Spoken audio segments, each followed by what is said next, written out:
Captain Lee Min-ho pressed his palm against the cold metal railing of the observation deck, his eyes fixed on the horror unfolding beyond Earth's atmosphere. The Vailthani fleet had arrived like death itself, their massive ships blotting out the stars. Each dreadnought was the size of a small city, bristling with weapons that had reduced entire civilizations to cosmic dust. "Sir, we're counting over 300 capital ships," whispered Lieutenant Song Haibin, her voice barely steady as she read the sensor data. "And that's just the vanguard. There are more coming through their portal." Min-ho had seen the footage from other worlds, the recordings smuggled to Earth by desperate refugees.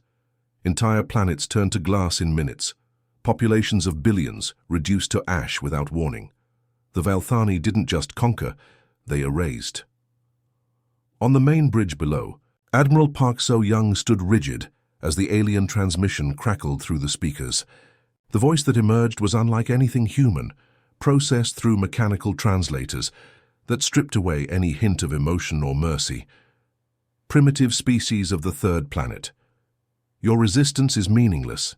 Your technology is laughable. You have 72 hours to surrender unconditionally. Submit and your deaths will be swift. Resist, and we will turn your world to ash as we have done to countless others before you." The bridge fell silent except for the steady hum of life support systems. Everyone waited for their leaders to respond, to beg for mercy like so many other species had done before them. Colonel Kim Tae-woo's hands trembled slightly over his console. "Admiral, they're waiting for our response. What do we tell them?" So-young turned to face her crew, her expression calm despite the terror in everyone's eyes. She had been preparing for this moment since she was a young officer, back when the first survivors of the Empire's expansion had stumbled into human space 30 years ago. Those refugees had been broken, traumatized beings from a dozen different species. They spoke of worlds that had tried to negotiate, planets that had offered tribute, civilizations that had begged for their children's lives. None of it had mattered. The Vailthani took everything and left nothing but empty space behind. But those same refugees had also brought something precious, something that had changed everything for humanity. They brought knowledge of the Empire's tactics, their technology, their weaknesses. More importantly, they brought the burning desire for revenge that had driven humanity to prepare for this exact moment. "What's our response, Admiral?" Tae-woo asked again, his finger hovering over the communications array.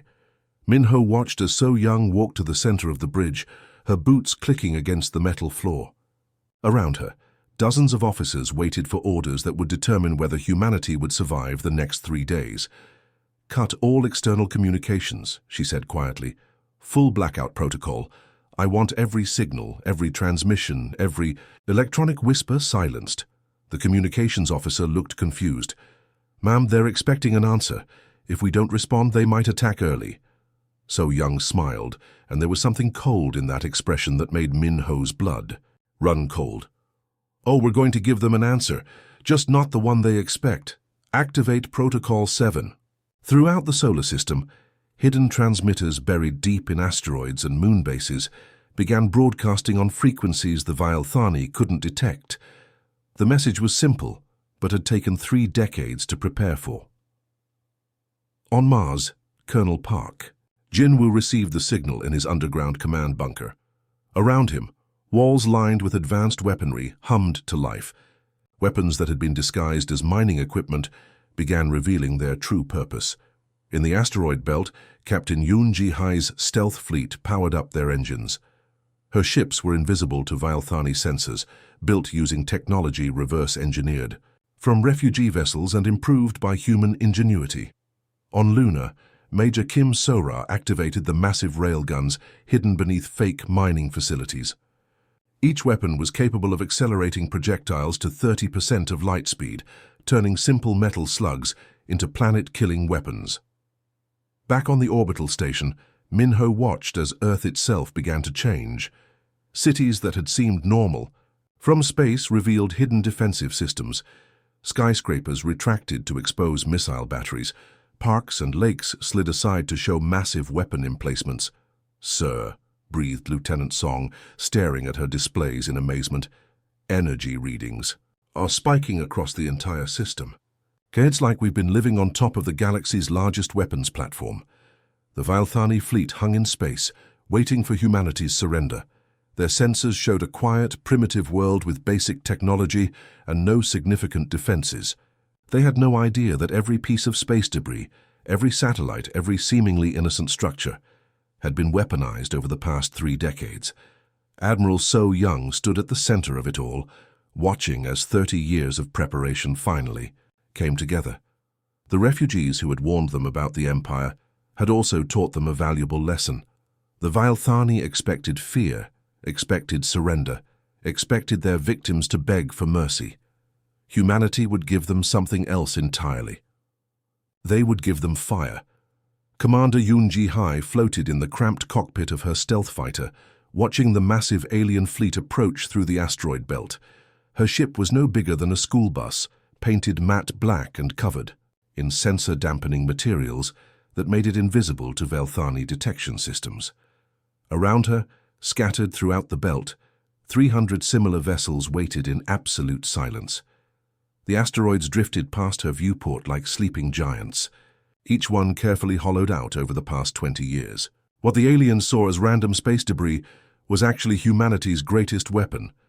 Inside each rock, plasma cannons and missile batteries waited for the signal to strike.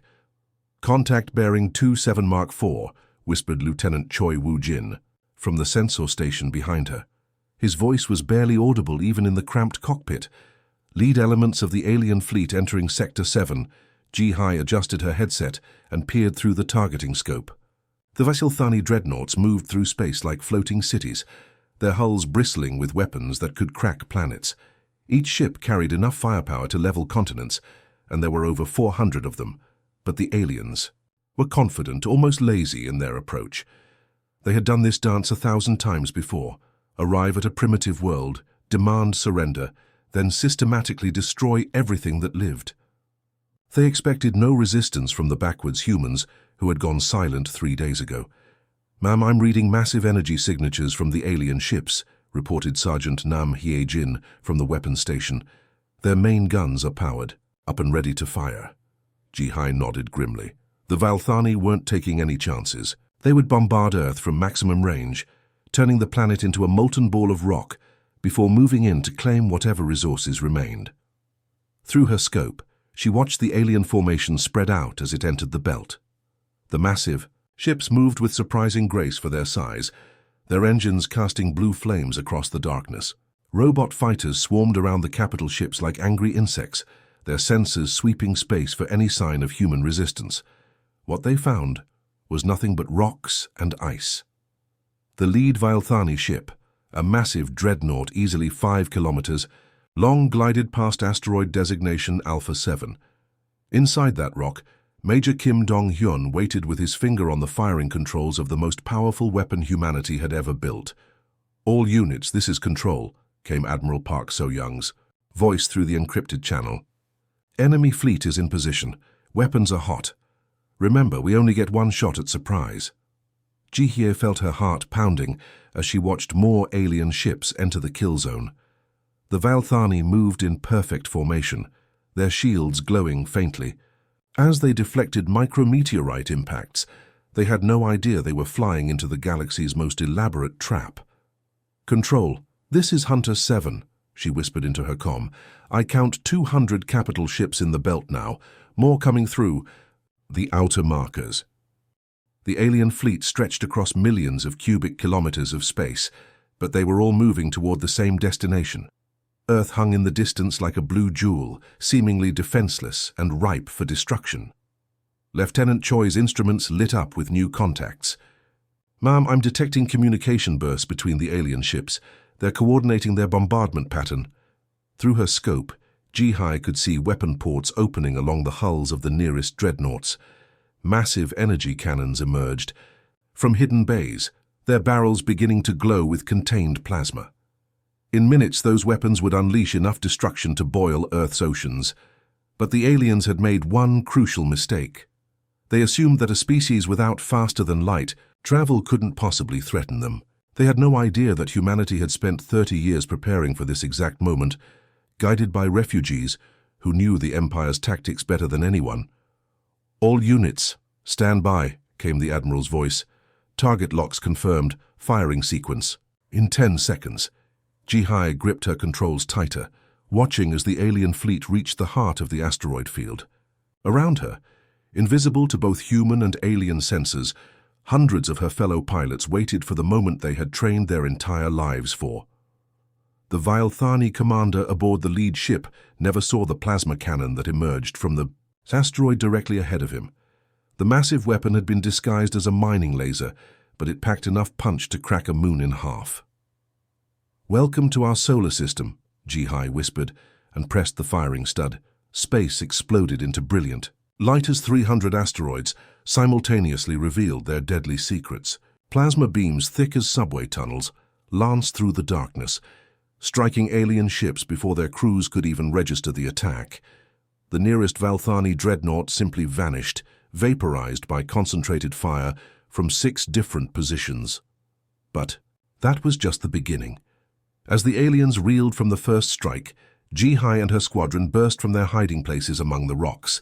Their ships moved like angry wasps, darting between the massive alien vessels and firing plasma torpedoes at point-blank range. The Vailthani tried to return fire, but their weapons were designed for long-range bombardment, not close-quarters combat with tiny, fast-moving targets.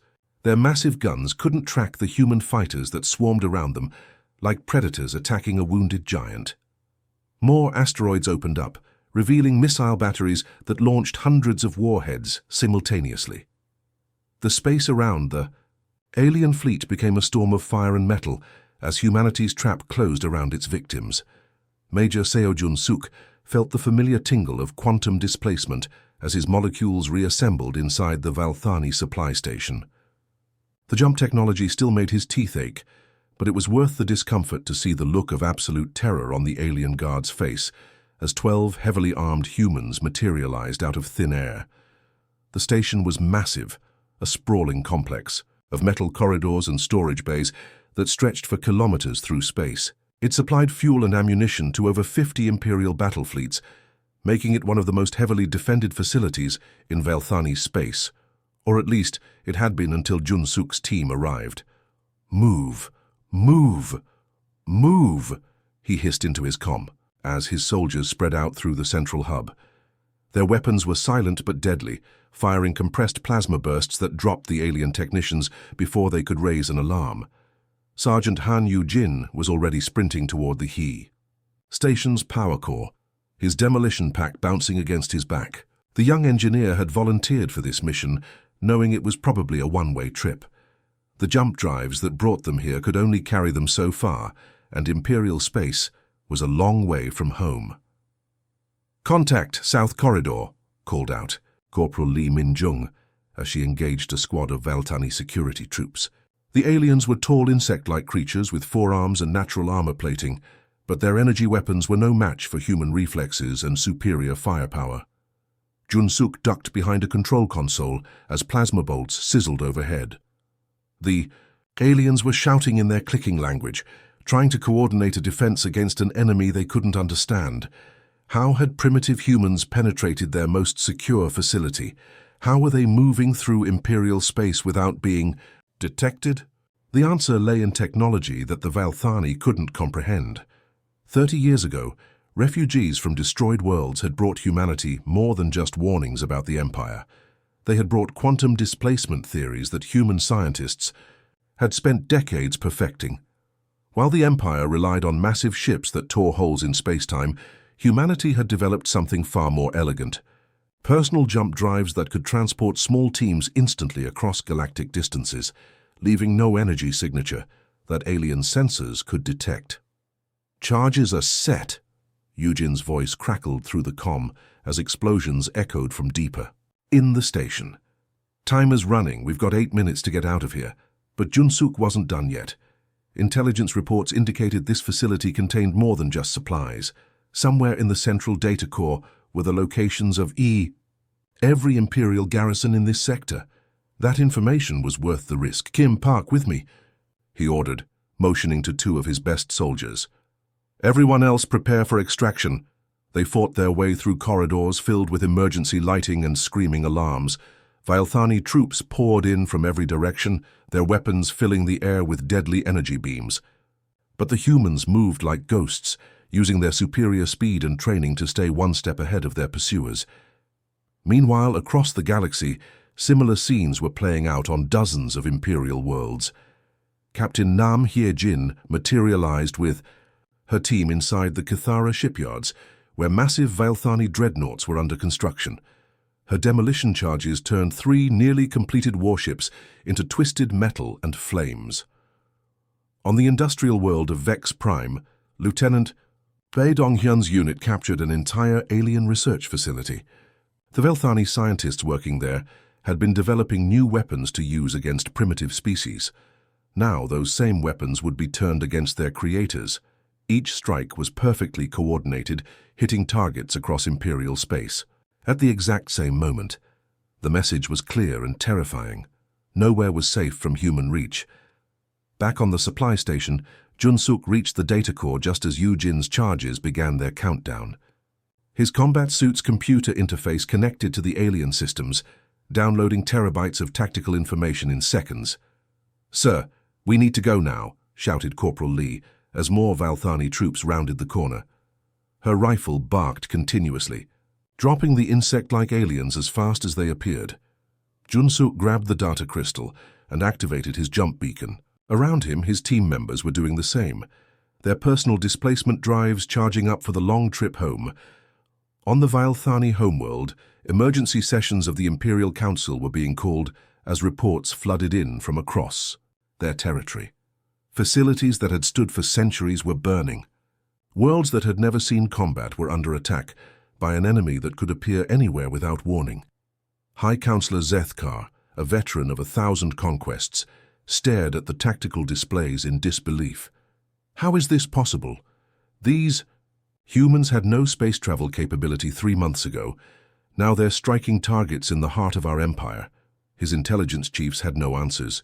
The primitive species from the 3rd planet had somehow developed technology that surpassed their own. Worse, they were using it with a precision and ruthlessness that spoke of careful planning and intimate knowledge of Imperial weaknesses.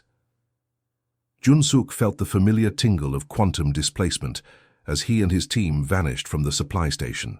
Behind them, Yu-jin's charges detonated in a chain reaction that tore the massive facility apart. 3 months of Imperial supplies vaporized in a ball of nuclear fire that could be seen from neighboring star systems. As they rematerialized in the hidden human base, Jun-suk allowed himself a grim smile. The Vailthani had called humanity primitive, had expected them to cower and beg for mercy. Instead, they had awakened something far more dangerous than they could have imagined. The fire that had started at Earth was spreading across the galaxy, and it would not stop burning until the Empire itself was reduced to ash. Fleet Admiral Ko Eun-ji stood on the bridge of the captured Vailthani dreadnought Eternal Conquest, watching through the massive viewport as the Imperial fortress world of Kethmoran burned below them. The irony wasn't lost on her that she was using the Empire's own flagship to destroy their military strongholds. The ship had been one of the prizes from the asteroid belt ambush, its crew eliminated and its systems reprogrammed by human engineers. Now it served humanity's cause, its planet-killing weapons turned against the very empire that had built them. "Admiral, incoming transmission from the planetary defense grid," reported Communications Officer Lim Suho, his fingers dancing across the alien control systems they had learned to operate. "The Imperial garrison is requesting terms for surrender." Eun-ji didn't even look away from the burning cities below. Through the flames, she could see the massive prison complexes where the Vailthani had kept millions of slaves from dozens of conquered species. Those same beings were now fighting their way to freedom, armed with weapons that human supply drops had provided. "Denied," she replied coldly, her voice carrying across the bridge where dozens of human officers operated captured alien technology. "They showed no mercy to the species they conquered. They'll receive none from us." The Vailthani had a saying in their clicking language that roughly translated to, "Mercy is weakness." They had proven that philosophy on countless worlds, leaving nothing but ash and silence behind their conquests. Now humanity was teaching them what their own philosophy really meant. "Ma'am, Captain Yu Hyunwoo is reporting from the surface. Suho continued, adjusting his headset as another transmission came through. His ground forces have secured the main slave compounds. They're estimating over 2 million beings held in captivity down there. Yunji nodded grimly. Each world they liberated revealed the true horror of Vailthani rule. The Empire didn't just conquer. They harvested entire populations for slave labor, using advanced species as living computers and primitive ones as disposable workers in their industrial complexes. On her tactical display, she could see human strike teams moving through the fortress cities below. Her soldiers moved with deadly efficiency, but they weren't alone.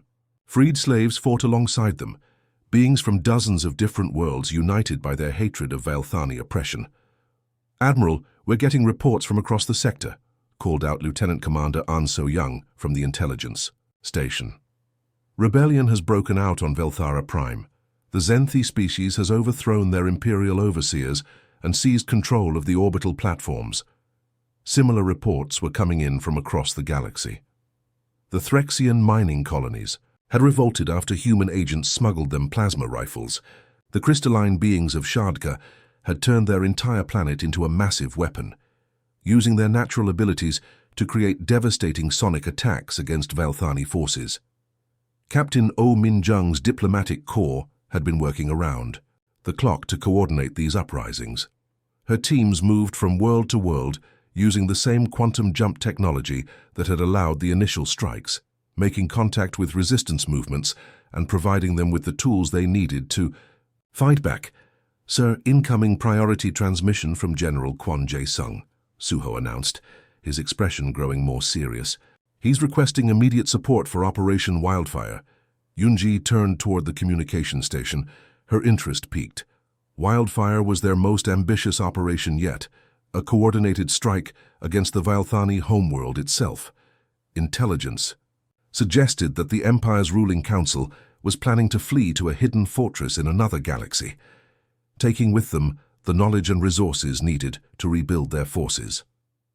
"Put him through," she ordered. General Kwon's weathered face appeared on the main screen, his image flickering slightly due to the quantum encryption protecting their communications. Behind him, Yunji could see the controlled chaos of a military command center, with officers from a dozen different species working alongside human personnel. "Admiral, we're ready to begin the final phase," Kwon reported, his voice steady despite the magnitude of what they were planning. "Our allies report that Imperial fleet strength around their homeworld has been reduced by 70%. Most of their remaining ships are trapped in other sectors, dealing with rebellions." Yunji studied the tactical projections that accompanied his report. The Vailthani homeworld was a fortress unlike anything in the galaxy, protected by automated defense systems and surrounded by layers of military installations. But those defenses had been designed to repel external invasion, not the kind of coordinated uprising that was now spreading across Imperial space. "What's the status of our special assets?" she asked, knowing that success would depend on more than just military force. "Captain Lee Sun-hee's infiltration teams are already in position," Kwon replied with a slight smile. "They've been living among the slave populations for months, waiting for this moment. When we begin our assault, they'll disable the primary defense grid from within." The plan was audacious beyond belief. While Yunji's fleet engaged the remaining Imperial forces in space, human agents who had been secretly placed throughout the homeworld would strike at critical infrastructure. Simultaneously, orbital bombardment would target the facilities where the Empire's leadership was preparing to escape. "Time until execution?" Yunji asked. 18 hours, ma'am. All units report ready for final operation." Around her bridge, human officers began making final preparations for what would either be humanity's greatest victory or its most spectacular failure. The Vailthani Empire had ruled the galaxy for over 2,000 years, crushing every species that dared to oppose them. But they had never faced anything like humanity before, a species that turned their own weapons against them, that fought with the fury of the desperate and the precision of the prepared. The Empire was learning too late that some fires, once lit, could never be extinguished. President Shin Hai-won walked slowly toward the massive podium that had once been reserved for Vailthani emperors. The great assembly hall stretched before her like a cathedral of power, its crystalline walls rising hundreds of meters toward a domed ceiling that showed the stars beyond. Where once only the Empire's ruling elite had stood, now representatives from over 400 liberated species filled every seat. The transformation was breathtaking. Gone were the dark banners and threatening symbols of imperial rule. In their place, colorful displays from countless worlds created a tapestry of diversity that the galaxy had never seen before. Beings of every shape and size sat together, their voices creating a harmony that drowned out the echoes of ancient tyranny. Ambassador Yang Sung-min stood in the diplomatic section, watching as his president prepared to address the largest gathering of free beings in galactic history. Behind him, Captain Park Sora commanded the security detail, her soldiers working alongside peacekeepers from dozens of different species to ensure this moment would not be interrupted. "Citizens of the galaxy," HFY began, her voice carrying, clearly through translation devices that rendered her words in hundreds of different languages. 1 year ago, this hall echoed with the commands of tyrants. Today, it rings with the voices of the free. The crowd erupted in cheers, chirps, clicks, and musical tones as each species expressed their joy in their own way. Some delegates waved flags, others flashed bioluminescent patterns, and a few released clouds of sweet-scented spores that filled the air with the perfume of celebration. But not everyone was celebrating. In hidden bunkers across former Imperial space, remnants of the Vailthani military were regrouping, planning their return to power. Admiral Ko Yun-ji's fleets patrolled the outer systems, hunting down these holdouts before they could threaten the fragile peace. "The Empire is ended," HFY continued, raising her hand for silence. "But we will not replace one tyranny with another. We have seen what happens when one species claims dominion over all others. The graves of 1 billion worlds bear witness to that folly." In the audience, Elder Kang Mi-young nodded approvingly from her place of honor. The elderly woman looked frail, but her eyes burned with the fire that had driven humanity's victory. She was one of the last survivors of the original refugee fleet that had reached Earth 40 years ago, carrying with them the knowledge that had made everything possible. Those refugees had come from the Outer Rim, survivors of some of the Empire's earliest conquests. They brought more than warnings about Vailthani expansion. They carried technical specifications for Imperial technology, detailed maps of their territory, and most importantly, the locations of hidden resistance cells throughout the galaxy. "Today we establish the Free Worlds Confederation," HFY declared, her voice growing stronger with each word, "where every species has a voice and none shall kneel before another, where the strong protect the weak and where diversity is celebrated rather than crushed." Major Kim Dong-hyun, now promoted to general after his heroic actions in the asteroid belt, watched from the military section as the president outlined the Confederation's structure. Unlike the Empire's rigid hierarchy, the new government would be based on voluntary cooperation and mutual defense. Each member world would maintain its own government and culture while contributing to the common defense. Trade would be free and fair, with no species forced to surrender their resources to distant masters. Most importantly, any world could leave the Confederation at any time if they chose to do so. But freedom is not free, HFY warned, her expression growing serious. Even now, Imperial remnants gather in the dark spaces between stars, plotting their return. We must remain vigilant, united, and strong. Commander Yoon Ji-hee, now an admiral in the Confederation Navy, understood that threat better than most. Her deep space patrols had encountered several attempts by surviving Vailthani forces to establish new bases in uncharted systems. Each time they fought with the desperation of beings who knew their time was running out. The war had officially ended 6 months ago when the last Imperial stronghold surrendered, but the peace was still fragile.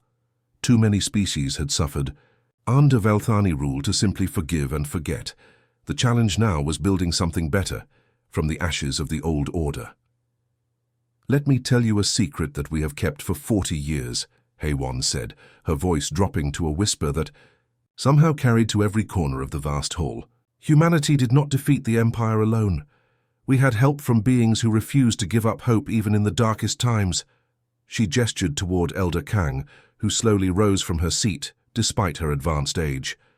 The old woman had been just a young engineer when her world fell to Imperial invasion, one of only a few hundred beings who escaped in stolen ships to carry warnings to other systems. These refugees brought us more than intelligence about our enemy, HFY continued.